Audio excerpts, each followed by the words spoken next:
নমস্কার, কেমন আছেন সবাই? আরেকটা নতুন ভিডিওতে আপনাদের স্বাগত জানাই। এখন ঘড়িতে সময় ওই সকাল 8:30 মতো। এরই মধ্যে না দুপুরের রান্নাটা সেরে নিচ্ছি। আর আজকে না আমার বাড়িতে আসছে আমার অনেক আপনজনেরা। তাই আজকে ভোর, ভোর উঠেছিলাম।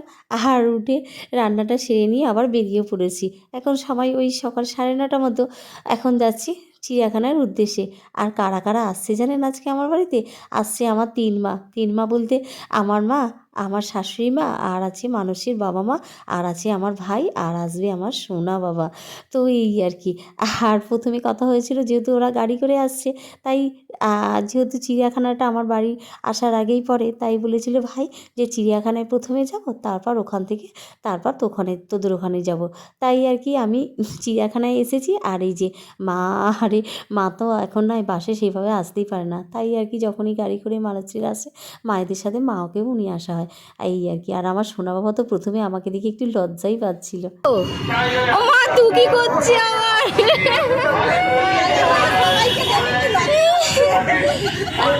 কই দেখি বাবা, দেখি বাবা, দেখি একটু মুখটা দেখি। আ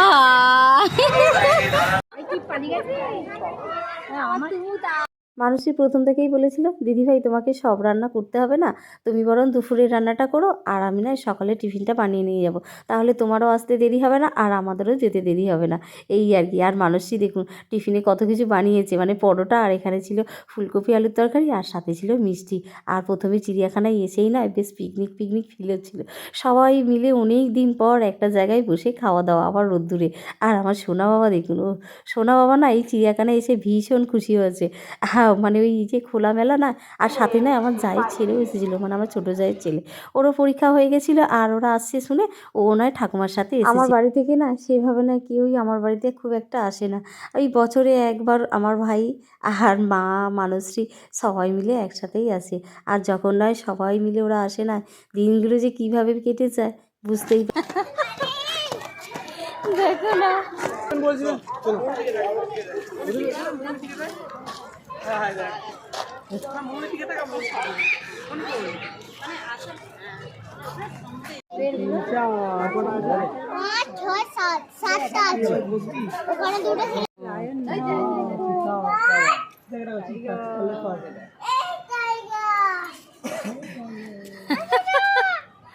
টাইগার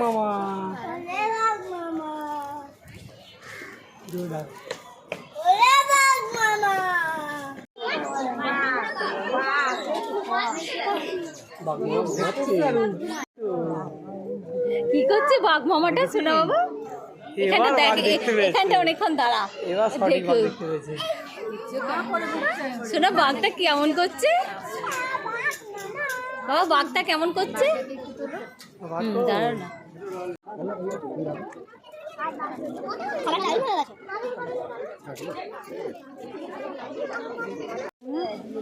শোনা বাবা কি খাচ্ছ তুমি?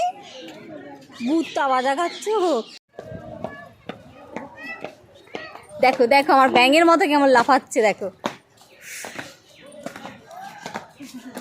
আমার শাশুড়ি মা যেহেতু এখন সেভাবে হাঁটাচলা করতে পারে না, তাই নয় মাকে, মানে আমরা সবাই মিলে যেখানে খাচ্ছিলাম বসে, তো ওখানেই মাকে বসিয়ে রেখে এসেছি।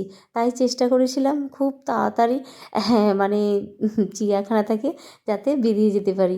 আর চিড়িয়াখানা নয়, মানে পার্সোনালি আমার খুব একটা ভালো লাগে না, ওই আর কি বাচ্চাদের থ্রুতে আমাদেরকে আসতেই হয়। আগে এসেছিলাম আমার মানুদেরকে নিয়ে, তারপরে এসেছিলাম ভাগ্নির ছেলেকে নিয়ে, আর এরপর এসেছি আমার সোনা বাবাকে নিয়ে। হয়তো আবারও পরের বছর আসবো চিড়িয়াখানায়। আর আমরাও চিড়িয়াখানার মধ্যে এসেছিলাম মোটামুটি ওই 12টা নাগাদ, আর ওখান থেকে বেরিয়ে পেয়েছি আবার 2:15-20 নাগাদ।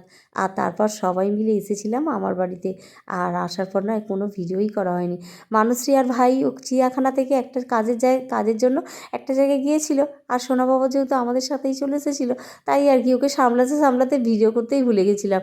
আর আমার সোনা বাবা সারা চিড়িয়াখানায় কীরকম দুষ্টু করে বেরিয়েছে দেখুন, মানে কখনো ওর মনে হচ্ছে হাঁটবে ব্যাঙের মতো লাফাচ্ছে, কখনো আবার দিদু আর দাদুর মানে হাত ধরে পাগুলো উঁচু করে ও আসবে আর কি। এইভাবেই পুরো চিড়িয়াখানাটায় ঘুরে বেরিয়েছে আমার সোনা বাবা। যাই হোক, সব মিলে কিন্তু আমার সোনা বাবা খুব আনন্দ করেছে, আর ওর আনন্দটা দেখেই আমাদেরও খুব ভালো লেগেছে।